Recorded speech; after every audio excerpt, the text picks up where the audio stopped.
This is the Evergreen Empire. Green grow the forests and fair flow the streams.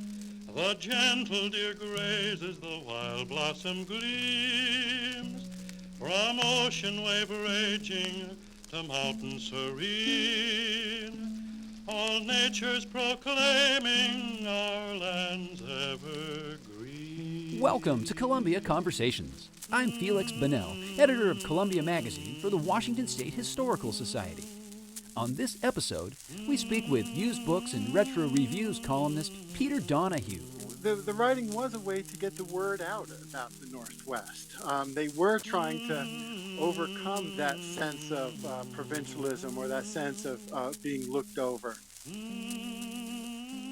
Welcome to Columbia Conversations. Our guest is Peter Donahue, and he's actually our guinea pig. He's our first guest. This is the first interview being recorded for Columbia Conversations for Columbia Magazine. So, Peter, thanks for joining us.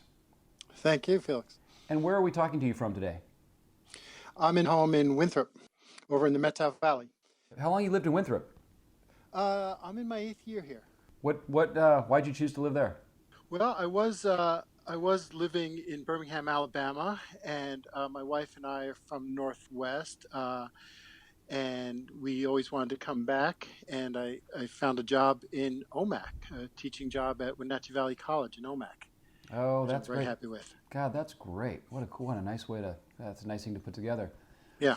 So I was surprised to come across the stuff you've been doing for Columbia Magazine, pleasantly surprised a couple of years ago because, you know, I love Northwest literature. I love the fact that it's sort of, I don't know, the history is a little, it's not as well known as you'd expect. I think we don't seem to have the literary tradition that, New England has or the Deep South. I mean, we don't necessarily have someone who comes to mind as the Mark Twain of the Northwest or the Faulkner of the Northwest or the Hawthorne or whatever.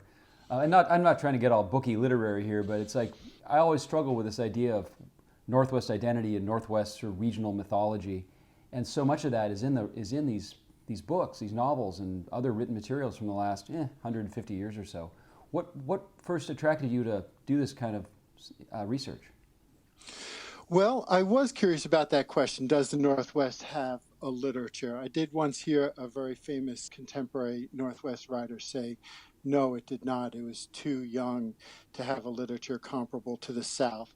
But if you think about it, the South's literature, what it's known for, is really a 20th century literature, Faulkner, Flannery O'Connor. And we do have a literature that goes back to the turn of the century in the Northwest. We don't have a prominent figure like a Faulkner, as you say, but we do have this great body of work from the late 1800s up until the 60s, and that it goes unrecognized. So many people think that Northwest literature basically started in the 60s, with Theodore Roethke's arrival at the University of Washington, or with Ken Kesey in the 60s, or Tom Robbins. Those are usually the starting points for thinking about Northwest literature.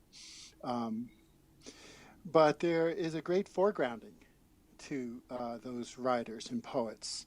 It's like I think of it like this gigantic aquifer that is kind of undiscovered, and that I've been trying to tap into for the last dozen years or so. Yeah, and I think literature does so much. I mean, nowadays in the digital world, I don't know what literature does, what it did for my parents. My parents are both deceased. My mom grew up in London when she was a young woman, probably in her, might have been in her teens or early 20s.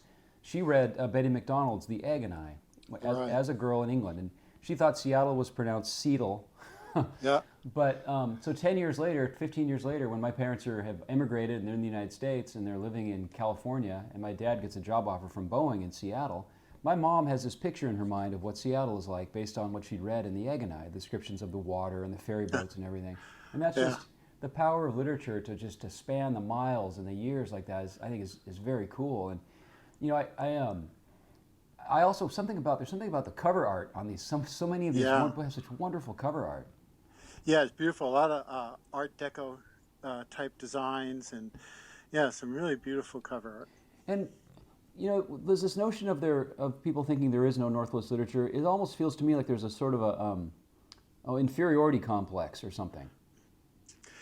Yeah, well, maybe at one time, nowadays, there are writers at every corner in the Northwest, and that's that inferiority complex isn't there anymore. But yeah, we were isolated. There was that sense of provincialism up here, and it was hard for writers of the era that I'm looking at to break out nationally, and some did, and that's always remarkable when I come across reviews of them in the New York Times or the New Yorker magazine, uh, and so there is that, uh, and yet they kept writing. I often think that some of the more prominent writers of the early 20th century, like a Nard Jones or Archie Binns, they're comparable to Sinclair Lewis, or they would have had they would have had that national attention, perhaps, had they not been living here and writing about the Northwest. Oh yeah, Oregon Detour is amazing. Yeah, The it is. Nard Jones book, and then Archie Binn's Lightship is also. I mean, it's Hmm. well written. It's a great Yeah. story. Yeah, and both of them wrote a dozen novels each. And didn't they also? Didn't both those two also do Northwest history, or was it only Nard Jones who did Northwest history? No, so did Binns. They both Yeah. did popular histories. A See, lot of writers did popular histories. And the writing was a way to get the word out about the Northwest. They were trying to overcome that sense of provincialism, or that sense of being looked over. They were examining the history, for instance, uh, and really tackling some of the questions about the region. yeah, I was pleasantly surprised. I mean, it seems like there is some sort of crossover between Northwest novelists and popular history. Like I mean, I stumbled across Murray Morgan's Viewless Winds, I think, about 10 years ago. There's that Yeah. Oregon State University put out all those fabulous reissues of so many of these great titles. Yeah, they did. Yeah, I think that's Murray Morgan's only novel. Is it? Um, yeah, as Yeah, far I as think I you're right. know Yeah, I think you're of. right. And then he started writing history. And the other thing is, so many of these novelists wrote historical fiction as Yeah. well. Now, is there a particular writer who you think is sort of the most underrated or the greatest writer who nobody knows about from the Northwest? There's at least a half dozen. um, I've had so many extraordinary surprises in this journey, uh, and one that stands out for me is Elizabeth Marion, who wrote three extraordinary novels about the Palouse, set in the Palouse. Hmm. Um, and finding the literature of Eastern Washington was especially rewarding to me, because so many people think nationally, they think of the Northwest, they think of Washington, they think of the coast and Puget Sound. Yeah. Uh, let's see, another would have been Elizabeth Sale, who wrote two wonderful coming of age novels, semi autobiographical, about growing up in Tacoma. Hmm. And with her, it wasn't just her writing and her depiction of Tacoma, but also her biography, because she was a real bohemian. She was really good friends with the avant-garde photographer Werner Haffer, and they collaborated. Uh, some of the others would be some of the women memoirists, and there's quite a few of them. And together, it's quite a depiction of what it means to be a woman in the early Northwest. And that's Betty McDonald's sister, for instance, Mary Bard, who no one knows about, Oh yeah, no. or Martha Hardy, who was one of the first women to be a lookout during World War II when all the men were off to war, and Wow. wrote about being a lookout near Mount Rainier. Or Nora Berg, who wrote about Capellas Beach really beautifully. Hmm. There's a whole slew of women memoirists that are really impressive. One I really enjoyed discovering was Babette Hughes, who is the wife of Glenn Hughes, who founded the Penthouse Theater and the UW Drama Department. And she was Glenn Hughes's student and ended up marrying him, and then wrote a fairly risque expose novel about their courtship and early marriage. Wow. What's that book called? Last Night We Were Young. Wow. So now a lot of these titles, are they only available like if you look for used books online or something, or have some of them been reissued in modern editions? Well, like you said, a few have been reissued. Oregon State University, Washington State, I think University Press did a couple reissues. But yeah, most of them are long out of print. Huh. I've been fortunate, in just scouring used bookstores, and of course, Abe Books Yeah. has been really valuable to me. Abe Books has this terrible thing where if you go on there, you can see your account and you can see the history of all your purchases. Mm-hmm. I think I made my purchase first one in about 2002 or something, and it's I don't even want to add it up because I've spent far too much time on that, and then Bookfinder and stuff like that. Yeah. I also like the times when outside writers come through the Northwest and write about it, whether it was the Wilkes expedition in 1841 or even like Narcissa Whitman's journals in the 1830s and 1840s. Mm-hmm. And then I particularly like Alistair Cook came through during World War II. Mm-hmm. Kerouac came through Seattle in the 50s, on his way to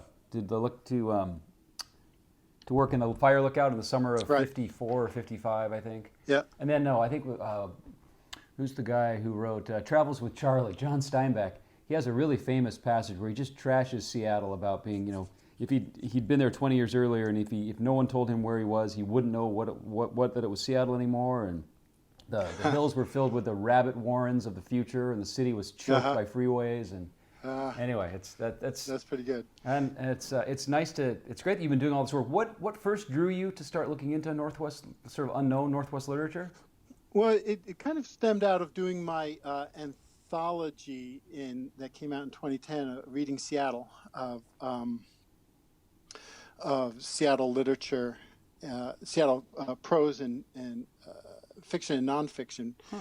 Huh. And then, I found some others that I thought, boy, I wish I'd known about these when I did the anthology. Mary Brinker Post, Annie Jordan, a novel of Seattle, or Melvin Levy, who The Last Pioneers, this searing satire of the Seattle pioneers. Oh, wow. And so I wrote those two up and I proposed them to the magazine. I thought maybe I'd have 5. I could do 5 more, and that would be it. And now I'm doing my 51st. That's great. For the next issue. That's great. And so it was just like peeling back this onion, and I kept finding more. And the more I looked, I just kept finding them, and it was just a total discovery process. Right. Well, Peter, thank you so much for sharing your stuff with the readers of Columbia, and it's great to talk to you and hear more about what inspired you to pursue this work. And we thank you for being part of Columbia Conversations. Thank you, and congratulations on becoming the new editor. Thank you.